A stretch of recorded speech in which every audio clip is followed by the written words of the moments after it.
வரி கட்ட மாட்டாரு, கார் வாங்கினா அதுக்கு வரி கட்ட மாட்டாரு. அவர் மட்டும் என்ன கொஞ்சம் நஞ்சமாவா சம்பாதிக்கிறார்? அவ்வளோ காசு சம்பாதிச்சதுனால தான் இன்னைக்கு வந்து அரசியல்ல வந்து நிற்கிறார். நீங்களும் நானெல்லாம் அரசியலுக்கு வர்றது வந்து அவ்வளோ லேசுப்பட்ட காரியம் இல்லை. பணம் இருந்தால் அரசியலுக்கு வரலாம். அப்படி ஆக்கிட்டாங்க. நடிகர்கள் அரசியலுக்கு வரலாம். இப்படி ஆக்கியாச்சுல. அதில் அவரும் தான் அவ்வளோ பணத்தை சம்பாதிச்சிருக்காரு. அவர் மட்டும் உதயநிதி அவர்களின் இயக்கத்தில் நடிக்காமலா இருந்தார்? அதெல்லாம் இல்லை. அதெல்லாம் அவங்களாம் கனெக்டடாக தான் இருப்பாங்க. இது வெளியில் வந்து சும்மா வந்து நடிச்சுக்கிறது. விஜய்க்கும் வந்து அவங்க திமுகவுக்கும் சம்பந்தம் இல்லை என்று சொன்னால் நம்பவே முடியாது. அதெல்லாம் அவருக்கும் அவங்களுக்கு நடிகர்கள் நடிகைகள் அந்த கூட்டம் வந்து எப்பயுமே கனெக்டடாக தான் இருக்கும். விஜய் அவர்களும் அப்படித்தான். இவங்க தான் பாஜக பி டீம் அப்படி இப்படின்னு பேசிட்டு இருக்காங்க. அது திமுகவோட பி டீம் அவர்.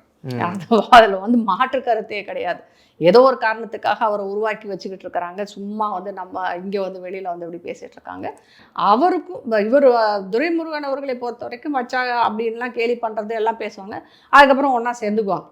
பின்னாடி போய் ஒன்றா சேர்ந்துக்குவாங்க. இது சும்மா சொல்லணுமே என்று சொல்வதற்காக பேசுனது தான். ஆனால் அவர்கள் 2 பேருக்கும் பொது எதிரின்னு பார்த்தா பாஜகவை தான் சொல்லுவாங்க.